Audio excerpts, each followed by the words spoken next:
السلام علیکم ورحمۃ اللہ وبرکاتہ۔ الحمد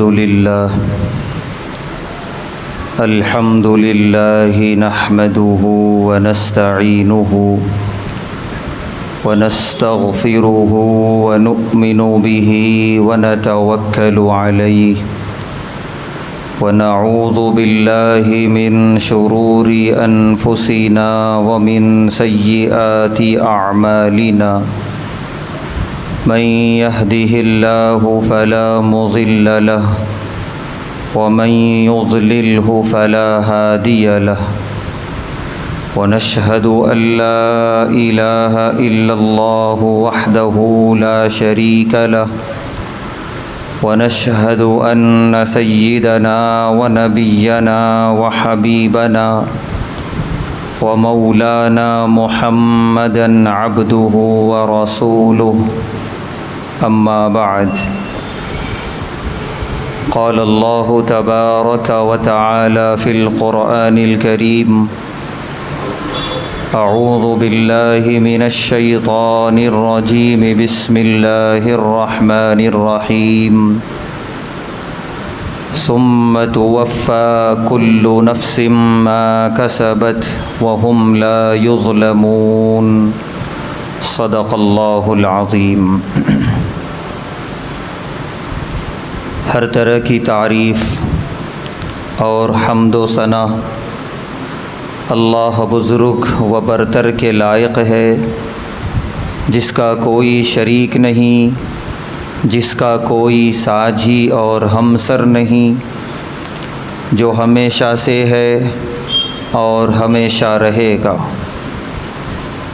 بے شمار درود و سلام نازل ہوں اللہ کے آخری پیغمبر جناب محمد الرسول اللہ صلی اللہ علیہ وسلم پر اور آپ کے تمام صحابہ اور اہل بیت پر۔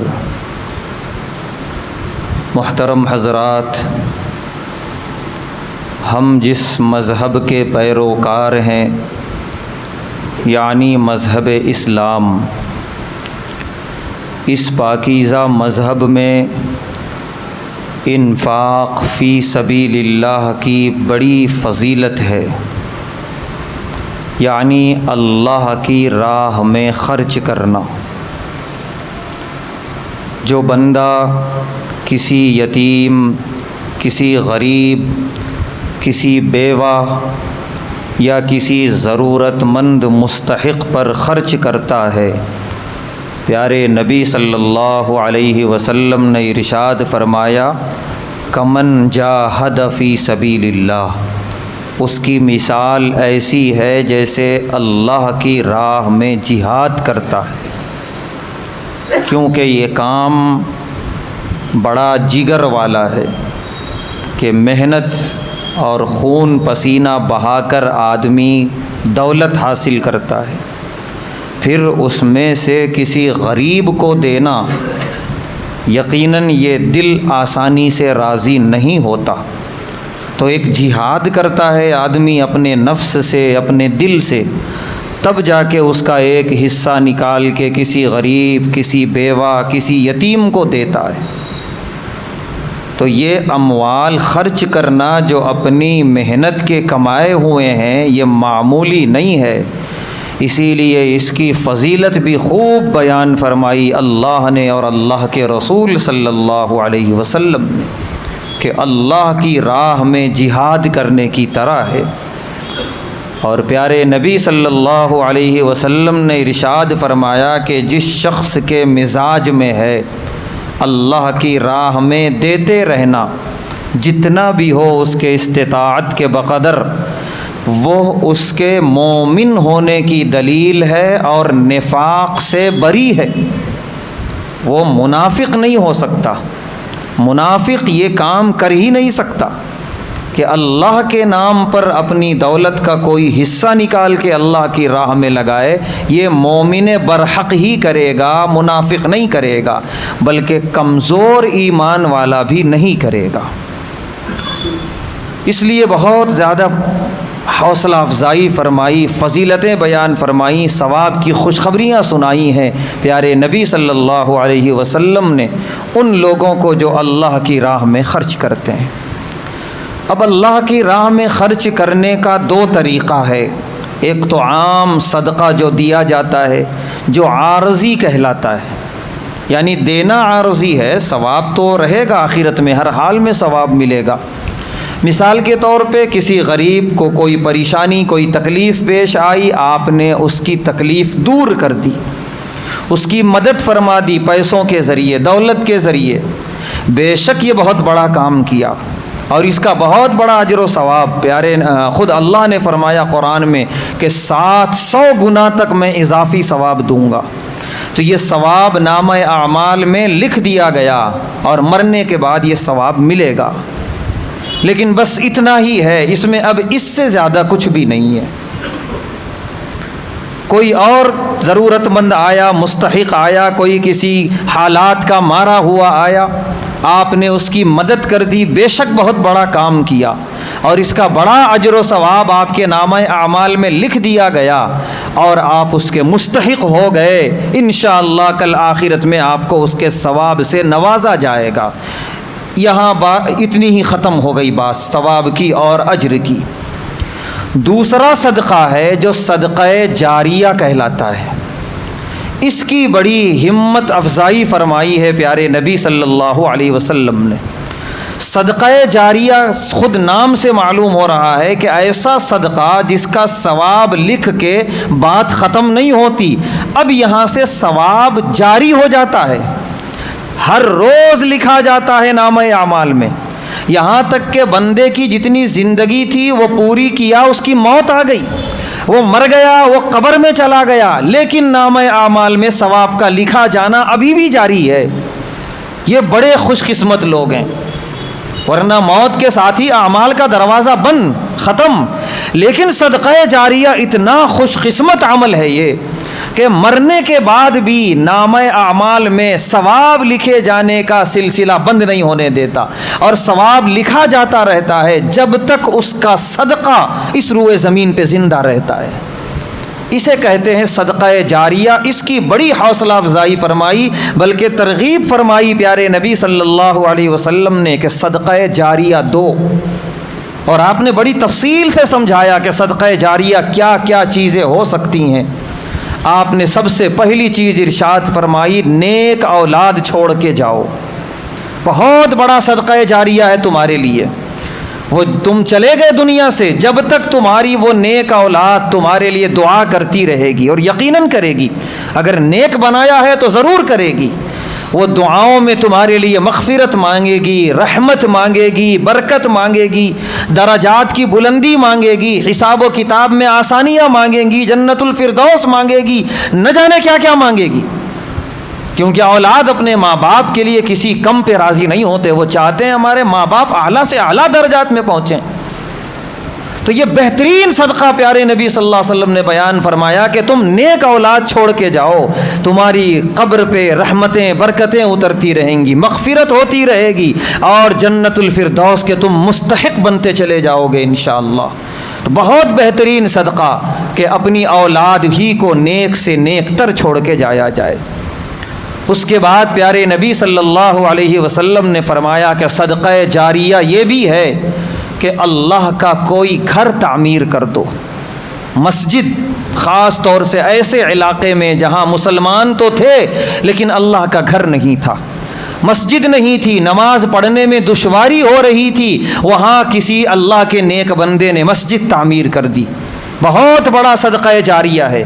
جو اس نے پیسے لگائے مسجد کی تعمیر میں، بے شک اس کا تو ثواب ملا، لیکن بات یہاں پہ ختم نہیں ہوئی، جب تک وہ مسجد زندہ رہے گی، اس میں نماز پڑھی جاتی رہے گی، اس میں رکوع سجدے، قرآن کی تلاوتیں، دیگر عبادتیں ہوتی رہیں گی، عبادت کرنے والوں کو بھی ثواب ملے گا، اتنا ہی ثواب اس شخص کو بھی ملے گا جو مسجد کی تعمیر کرا کے دنیا سے چلا گیا۔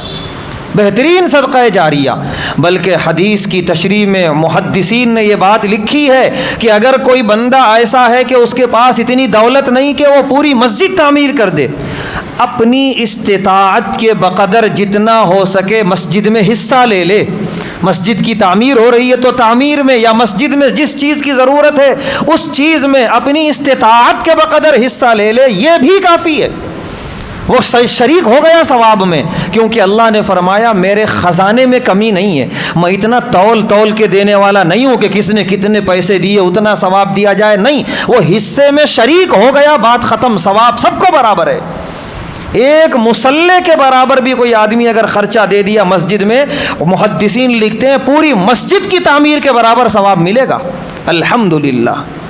اور یہ ثواب صرف اسی وقت ختم نہیں ہوگا. اور جگہ اگر صدقہ دیتے کسی کو تو جب دیا تب ثواب ملا، بات ختم ہو گئی. لیکن یہاں جب تک اس مسجد میں عبادت ہوتی رہے گی ثواب جاری رہے گا، اور انشاءاللہ مسجد قیامت تک زندہ رہے گی، قیامت تک ثواب جاری رہے گا. اندازہ لگائیے نامہ اعمال میں کتنا ثواب لکھا جائے گا، ہم حساب نہیں کر سکتے اس جیتی جاگتی زندگی میں. آگے فرمایا پیارے نبی صلی اللہ علیہ وسلم نے کہ کوئی مسافر خانہ تعمیر کر دے. بنا دارن لابن السبیل. اب مسافر خانوں کا دور نہیں رہا، اب ہوٹلوں کی تعمیر ہے. لوگ ہوٹل میں ٹھہرتے ہیں پیسے دے کے، اس میں وہ کوئی ثواب نہیں ہے. ثواب تھا مسافر خانوں میں. ایک آدمی مسافر خانہ تعمیر کرتا تھا جہاں رہنے کا، ٹھہرنے کا، ٹھنڈا اور گرم پانی کا، کھانے پینے کا سب کا انتظام ہوتا تھا. تو جب تک اس مسافر خانے میں مسافرین ٹھہرتے رہیں گے، استفادہ کرتے رہیں گے، تب تک اس مسافر خانہ تعمیر کرنے والے کو اس کا ثواب ملتا رہے گا. آگے ارشاد فرمایا پیارے نبی صلی اللہ علیہ وسلم نے کہ کوئی علم حاصل کیا تم نے اور وہ علم سکھا دیا کسی کو. اب جب تک تمہارے اس سکھائے ہوئے علم کے مطابق عمل ہوتا رہے گا اور وہ علم پڑھا جاتا رہے گا، پڑھایا جاتا رہے گا، سنا اور سنایا جاتا رہے گا، تب تک تم کو ثواب ملتا رہے گا. یہاں تک کہ محدثین نے لکھا کوئی علم کی کتاب لکھ دی، کسی کو الف سے لے کر یا تک پڑھنا سکھا دیا. الف سے لے کر یا تک کوئی بہت بڑی بات نہیں ہے، لیکن ثواب بہت بڑا ہے کہ جب تک وہ بندہ قرآن پڑھے گا، قرآن میں وہی حروف آئیں گے الف سے لے کے یا تک، کوئی دوسرے حروف نہیں ہیں. تو جتنا قرآن پڑھے گا اس کو بھی ثواب ملے گا اور اس پڑھانے والے کو بھی ثواب ملے گا. تو پیارے نبی صلی اللہ علیہ وسلم نے فرمایا کوئی علمی خدمت کر کے چلے جاؤ، یہ بھی ثواب جاریہ ہے، صدقہ جاریہ ہے. یہ مثالیں بیان فرمائی پیارے نبی صلی اللہ علیہ وسلم نے. آپ نے کنویں کے بھی مثال دی، جہاں پانی کی شدید قلت ہے وہاں کنواں کھود دو، اور آج کے زمانے میں بورویل وغیرہ کا انتظام کر دو، لوگوں کے لیے پانی کی آسانی ہو جائے. جب تک اس پانی سے استفادہ ہوتا رہے گا اس بورویل کرانے والے کو اس کا ثواب ملتا رہے گا. تو اتنا آسان عمل اور اتنا زیادہ ثواب اور اجر کمانے کا نسخہ پیارے نبی صلی اللہ علیہ وسلم نے بیان فرمایا. یہی وجہ ہے ہم صحابہ میں سے جس صحابی کی سیرت اٹھائیں ایک چیز ضرور ملے گی، انہوں نے اپنی زندگی کا کچھ نہ کچھ اللہ کی راہ میں صدقہ جاریہ کے طور پہ ضرور دیا ہے. کسی نے اپنا باغ دیا، کسی نے اپنا کھیت دیا، کسی نے اپنا کنواں دیا، کسی کو کچھ نہ میسر ہوا اپنا گھوڑا دے دیا اللہ کی راہ میں جہاد کے لیے کہ اسی کو استعمال کیا جائے، کسی نے اپنا ہتھیار دے دیا، کسی نے اپنا لباس دے دیا. یعنی جس کو جتنی استطاعت تھی اس نے دیا ہے اللہ کے راستے میں. اب جب تک اس کا صدقہ زندہ تب تک جو ہے اس کو ثواب ملتا رہے گا. اسی لیے علماء لکھتے ہیں کہ یہ وہ عمل ہے جس کو خود کر کے بتایا پیارے نبی صلی اللہ علیہ وسلم نے سب سے پہلے کہ مسجد نبوی کا وہ حصہ جو ریاض الجنہ کہلاتا ہے. پیارے نبی صلی اللہ علیہ وسلم کے منبر سے لے کے آپ کے حجرے تک یہ زمین کا وہ ٹکڑا ہے جس کو سب سے پہلے پیارے نبی صلی اللہ علیہ وسلم نے خریدا 2 یتیم بچوں سے، جبکہ وہ دونوں یتیم بچے بضد تھے کہ ہمیں معاوضہ نہیں چاہیے، آپ زمین قبول کر رہے ہیں، یہی ہمارے لیے بڑے فخر اور شرف کی بات ہے. لیکن پیارے نبی صلی اللہ علیہ وسلم نے اس کا پورا معاوضہ ادا فرمایا اور اس زمین کے ٹکڑے کو اللہ کے نام پہ وقف کر دیا. اسی میں مسجد نبوی تھی، مسجد نبوی کا صحن تھا اور وہ صفہ تھا چبوترا جو سب سے پہلا مدرسہ تھا پیارے نبی صلی اللہ علیہ وسلم کا بنایا ہوا. تو سب سے پہلی مسجد، سب سے پہلا مدرسہ وقف کرنے والے کوئی اور نہیں، ہمارے اور آپ کے پیارے نبی صلی اللہ علیہ وسلم ہیں. آپ نے عملی طور پہ کر کے بتایا کہ اس طریقے سے صدقہ دو کہ صدقہ بھی ہو جائے اور تمہارے مرنے کے بعد تک کے لیے ثواب جاریہ بن جائے، تمہیں ثواب ملتا رہے. الحمدللہ حضرت سیدنا ابو بکر صدیق رضی اللہ تعالیٰ عنہ نے اور زمین خریدی، مسجد نبوی کے لیے وقف کی۔ حضرت عمر بن خطاب رضی اللہ تعالیٰ عنہ نے اور اس میں وسعت دی اور زمین خریدی، نہ صرف مسجد نبوی کے لیے بلکہ حضرت عمر بن خطاب رضی اللہ تعالیٰ عنہ نے مختلف مساجد جو عالم اسلام میں تھیں اپنے جیب خاص سے زمینیں خرید کے مسجد کے لیے وقف کرتے چلے گئے۔ اور سیدنا عثمان بن عفان رضی اللہ تعالیٰ عنہ کے تو کیا کہنے، انہیں تو اپنی پوری دولت لٹائی ہے اسلام کے لیے۔ سب سے پہلا کنواں بیر معونہ جو مدینۃ المنورہ کا شیریں پانی کا کنواں تھا خریدا اور مسلمانوں نے مدینہ کے لیے وقف کر دیا، اور یہ سلسلہ ان کے وقف کا جاری رہا۔ کیا کیا انہوں نے وقف نہیں کیا، یہاں تک کہ سب سے بڑا مدینے کا باغ سیدنا عثمان بن عفان رضی اللہ تعالیٰ عنہ کا تھا، انہوں نے اس کو مسجد نبوی کے لیے وقف کر دیا تھا۔ آج وہ باغ نہیں ہے، ہاں اس باغ کی جگہ ایک بڑی ہوٹل ہے فندق عثمان بن عفان رضی اللہ تعالی عنہ، اور وہ مکمل طور پہ وقف ہے مسجد نبوی کے لیے، اس کی ساری آمدنی مسجد نبوی میں استعمال ہوتی ہے۔ تو یہ جو طریقہ بتایا پیارے نبی صلی اللہ علیہ وسلم نے صدقہ جاریہ کا، اس میں دونوں کے لیے فائدہ ہے، جن کے لیے وقف کر رہے ہیں، وہ غریب، وہ یتیم، یا وہ اللہ کا گھر، مسجد ہے، مدرسہ ہے، جو بھی ہے، ان کے لیے ہمیشہ کا ایک ذریعہ آمدنی ہو جاتا ہے۔ خطرہ نہیں رہتا کہ آگے کیا ہوگا، کیسے جو ہے مسجد کا خرچہ چلے گا، مدرسے کا انتظام ہوگا، بلکہ ایک اللہ کی طرف سے غیب سے ایک انتظام ہو جاتا ہے کہ وہ آمدنی آتی رہے گی اور غریبوں کا کام ہوتا رہے گا۔ تو ایک فائدہ غریبوں کا، یتیموں کا، مساجد اور ادارے کا بھی ہو گیا، اور ایک فائدہ وقف کرنے والے کا بھی ہو گیا کہ اس کا ثواب ختم نہیں ہوا، جاری ہو گیا۔ وقف کرنے والا واقف بھی خیر میں، نفع میں، فائدے میں، اور جس کے لیے وقف کیا وہ بھی خیر میں، نفع میں اور فائدے میں۔ یہی وجہ ہے کہ ہمارا جو عظیم دو مرکز ہے حرمین شریفین، چاہے وہ مسجد حرام ہو یا مسجد نبوی ہو، ان دونوں کے لیے کتنی جائیدادیں، کتنی بڑی بڑی عمارتیں دنیا کے مختلف علاقوں میں وقف ہیں، اور یہ صرف آج نہیں، یہ پہلے سے چلتا آ رہا ہے یہ طریقہ، تاکہ حرمین میں حجاج اور معتمرین کی خدمات کے لیے کسی چیز کی کوئی کمی نہ ہونے پائے۔ ہم سب دیکھتے ہیں حرم کے باہر اتنی بڑی عمارت ہے جسے مکہ ٹاور کہا جاتا ہے، صاف لکھا ہوا ہے وقف للحرم، کہ اس کی روز کی آمدنی کروڑوں میں ہے، اور ساری کی ساری آمدنی وقف ہے مسجد حرام کے لیے۔ تو یہ طریقہ پیارے نبی صلی اللہ علیہ وسلم نے جاری فرمایا، جو آج تک جاری ہے، اور مسلمانوں نے جہاں جہاں حکومت کی الحمدللہ، وہاں مسلمان حکمراں بادشاہ جیسے بھی رہے ہوں ذاتی اعتبار سے، لیکن الحمدللہ امت کا مزاج اللہ نے ایسا بنایا پیارے نبی صلی اللہ علیہ وسلم کی پیاری تربیت کی وجہ سے کہ ہمیشہ غریبوں، یتیموں، بیواؤں کے لیے کوئی نہ کوئی سبیل پیدا کی ہے حکمرانوں نے، وقت کے بڑے بڑے بادشاہوں نے۔ لہذا جہاں جہاں مسلمانوں نے حکومت کی ہیں، بڑی بڑی جائیداد اوقاف کی انہوں نے آنے والے مسلم قوم کے لیے وقف کی تھیں۔ صرف غریبوں کے لیے نہیں، غریب کو تو ملے گا ہی اس میں سے، بیواؤں یتیموں کو تو ملے گا ہی، لیکن کبھی کبھی اچانک کوئی آفت آتی ہے مسلم قوم پہ، زلزلہ آ گیا، سیلاب آ گیا، کچھ ایسی پریشانیاں آ گئیں، اس وقت مسلم قوم کسی اور کے سہارے پہ ہاتھ پھیلا کے کھڑی نہ رہے، کوئی کسی اور کے سامنے کاسا لے کے بھیک نہ مانگے۔ اس کے لیے وقت کے بادشاہوں نے اپنی قوم کے لیے بڑی بڑی جائیدادیں وقف کی کہ اس کی آمدنی کا ایک حصہ تو خرچ ہوتا رہے گا غریبوں پر، اور ایک بڑا حصہ محفوظ رہے گا آنے والے کسی ناگہانی وقت میں کام آنے کے لیے۔ چنانچہ ہمارے ملک ہندوستان میں تقریباً ہر صوبے میں مسلمانوں کی یا تو حکومت تھی یا وہاں تک ان کی حکومت کا دبدبہ تھا، اثر و رسوخ تھا۔ نتیجہ یہ ہے کہ شاید ہی کوئی صوبہ ایسا ہوگا ملک ہندوستان کا جہاں وقف کی جائیدادیں نہ ہوں، اور بالخصوص جن صوبوں میں مسلم حکمراں تھے، جو صوبہ باقاعدہ مسلم حکمرانوں کا صوبہ کہلاتا تھا، وہاں تو اتنی جائیدادیں اوقاف کی ہیں کہ ہم اندازہ نہیں لگا سکتے۔ خلاصہ یہ ہے، ماہرین یہ کہتے ہیں کہ ملک ہندوستان میں اتنی جائیدادیں ہیں اوقاف کی مسلمانوں کی، اگر اس کی صحیح آمدنی جمع کی جائے، صحیح خرچ کیا جانے لگے مسلم قوم کے اوپر، اس ملک میں ایک بھی مسلمان زکوٰۃ لینے والا نہیں رہے گا انشاءاللہ۔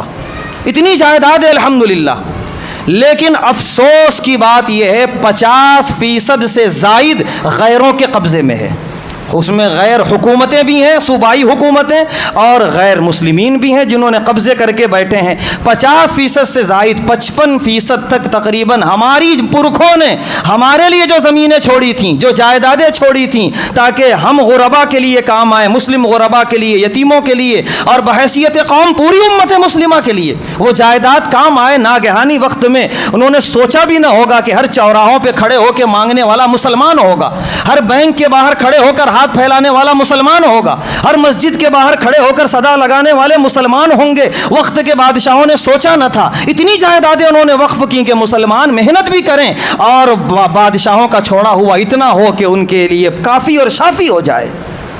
لیکن 55% غیروں کے قبضے میں ہے اس وقت۔ 45% جو ہمارے پاس ہے اس میں بھی 35% کے قریب ہمارے بھائی ہڑپ کر کے بیٹھے ہوئے ہیں، ناجائز عہدوں کا استعمال کرتے ہوئے۔ وقف بورڈ کے صدر بن کے بیٹھے ہیں یا اس کے کوئی کارکن بن کے بیٹھے ہیں بورڈ میں، حالانکہ وقف بورڈ بنایا جاتا ہے اوقافی جائیداد کی حفاظت کے لیے، لیکن وہاں بیٹھے ہوئے لوگ یہ تدبیریں کرتے ہیں کیسے بیچی جائے زمین، کیسے ہماری تجوریوں میں یہ پیسے گرے اور یہ دولت گریں۔ تو کچھ وہ لوٹ رہا ہے، کچھ جو ہے وقت کا عہدیدار لوٹ رہا ہے، کوئی وقت کا پہلوان لوٹ رہا ہے، کوئی ذرا علاقے کا دبدبے والا لوٹ رہا ہے۔ نتیجہ یہ ہے کہ بچی ہوئی 45% میں 35% یوں چلی گئی، بچی 10% کا عالم یہ ہے جو کرائے پہ دی گئی ہیں وقف کی ملگیاں، تو کرایہ دار کرایہ ادا کر رہا ہے 100 روپیے، 200 روپیے، 500 روپیے، 1000 روپیے، بہت بولے تو 3000، 4000، 5000، اور وہ دوسرے کو کرائے پہ دیا ہوا ہے 50000، 60000، 70000، وہ سارے کے سارے جیب میں جا رہے ہیں، اور وقف بورڈ کو وہ دے رہا ہے 1000، 2000، 3000 روپیے، تو باقی 10% اس طریقے سے کھائی جا رہی ہے۔ اوپر سے لے کے نیچے تک پوری اوقافی جائیداد لوٹی جا رہی ہے مال غنیمت کی طرح، جبکہ یہ یتیموں کا حق تھا، بیواؤں کا حق تھا، پوری امت مسلمہ کا حق تھا۔ سورہ نساء میں اللہ نے فرمایا ان الذین یأکلون اموال الیتامی ظلما انما یأکلون فی بطونہم نارا، جو یتیموں غریبوں کا مال کھاتے ہیں ظالمانہ طریقے سے، وہ اپنے پیٹ میں آگ کھا رہے ہیں، وَسَيَصْلَوْنَ سَعِيرًا، دہکتی ہوئی آگ میں ان کو ڈھکیلا جائے گا۔ تو یہ جتنے اوپر سے لے کے نیچے تک بیٹھے ہوئے ہیں، اب یہ سب صورتحال ہمارے سامنے ہے۔ اب بتائیے جو وقت کا صاحب اقتدار ہے، جو حکمراں ہے، وہ خود بدنیت ہے پہلے ہی مسلمانوں کے تعلق سے، اب وہ دیکھ رہا ہے کہ یہ تو بیچ چوراہے پہ لوٹی جا رہی ہے جائیداد، کیوں نہ اسے میں اپنے قبضے میں لوں، میں صاحب اقتدار کس دن کے لیے ہوں۔ لہذا اس نے وقف ایکٹ کا جو قانون تھا اس ملک میں، اس میں 40 تبدیلیاں کی ہیں۔ اندازہ لگائیے کتنی بری ہے نیت اس کی۔ 1-2 تبدیلی قانون میں کر دی جائے تو بہت بڑی بات ہو جاتی ہے، 40 ترمیمات ہوئی ہیں، پورا قانون کا چہرہ بدل گیا۔ قانون تھا کچھ، ہو گیا کچھ۔ قانون تھا مسلمانوں کو حق دلانے والا، ہو گیا مسلمانوں سے حق چھیننے والا۔ ایسا قانون کی شکل بنا دی گئی، اور اس کے بعد اسے جو ہے ایوان میں کل ہی پیش کیا گیا، اور کل جو ہنگامہ ایوان میں ہوا ہم نے دیکھا۔ سوال یہ ہے کہ ہر طرف یہ آواز لگائی جا رہی ہے کہ حکومت کی نیت خراب ہے، تو کس دن اس کی نیت اچھی تھی مسلمانوں کے تعلق سے؟ اسے چھوڑ دو۔ اقبال نے کہا مجھے رہزنوں سے گلا نہیں، تیری رہبری کا سوال ہے۔ تمہارے ہاتھوں میں جو ہے تم کون سا انصاف کر رہے ہو؟ تمہارے جو بڑے بڑے وقف بورڈ کے صدور آ رہے ہیں جا رہے ہیں، وہ کون سا انصاف کر کے جا رہے ہیں؟ امانت داری کا مظاہرے کر کے جا رہے ہیں۔ ہر کوئی اس تلاش میں اور اس جستجو میں ہے میں کتنا لوٹ لوں، میں کتنا جو ہے ناجائز قبضے کر لوں، کتنی پلاٹنگ کر لوں میں وقف کی جائیدادوں پہ، قبرستانوں پہ، اور کتنا میں لوٹ لوں۔ سب اس کے جو ہے یہ نیت لے کے مسلمان بیٹھے ہوئے ہیں۔ رہبروں کا یہ حال ہے تو رہزنوں سے ہم کیا گلہ کریں گے؟ وہ تو بیٹھا ہی ہے رہزنی کرنے کے لیے۔